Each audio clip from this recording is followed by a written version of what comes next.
everyone, I'm Dr. Tia Kim, a psychologist, a parent-child relationship expert, and a mom. Welcome to week 2 of this year's Winter Wellbeing video series. Today's video is about embracing the silver lining. It's almost the end of the year.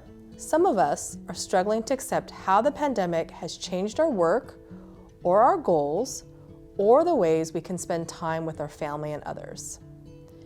In times like these, it's helpful to keep in mind that we can't change how a situation went, but we can change how we perceive that situation, or how we talk to ourselves about it. This is a technique called cognitive reframing.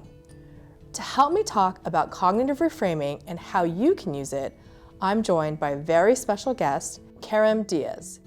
Karim is a Seattle-based cognitive behavioral therapist who has worked with children, parents, and adults for more than 20 years.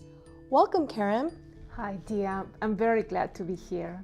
Thanks for joining me today. To start, can you talk a little bit more about what cognitive reframing is and how you use it in your practice?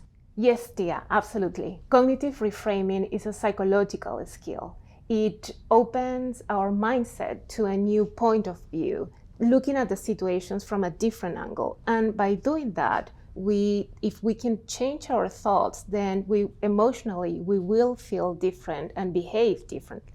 The goal of it is not to delude ourselves or ignore reality. On the contrary, it's to look at the situation from a different perspective so we can feel more energetic and we can challenge ourselves to new situations.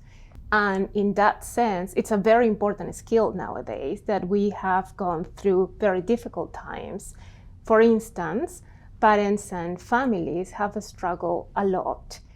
Latest research on children and families' well-being show that a child's mental health is very related to their parents, and routines and family quality time are better predictors of mental health. So in that sense, through everything that we've gone through, parents are in strong need of more skills. To promote better family quality time, parents can validate their feelings, their own and their children, in a more empathetic way. That's some great information on really what cognitive reframing is and how you used it in your practice. So I have kids of my own. So how can I help my own kids use cognitive reframing? You, as a parent, can model shifting your perspective on disappointment and failure to a more resilient one, focusing on your strength. For example, you can ask yourself or ask your kids to ask themselves, what lessons can I apply from this to my future? What good came out of this? What skills did I develop as a result of this experience? So next time you can say, okay, next time I know this doesn't work, so I'll do it in a different way. Or even though the outcomes weren't the ones that I wanted, still I achieve other things. So focusing on that. Also, you can alter your wording.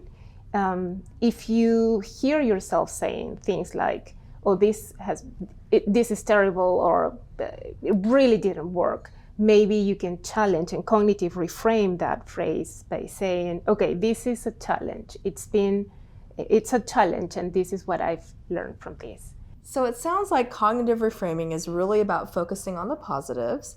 So how does focusing on the positive really help benefit families? Our brain has neuroplasticity and can change and adapt to what is important. The more we practice shifting our perspective, the more we change the structure and function of our brain to have more cognitive flexibility. It can be hard to unlearn the natural human tendency to focus on difficult times or things we regret. But start giving cognitive reframing a try.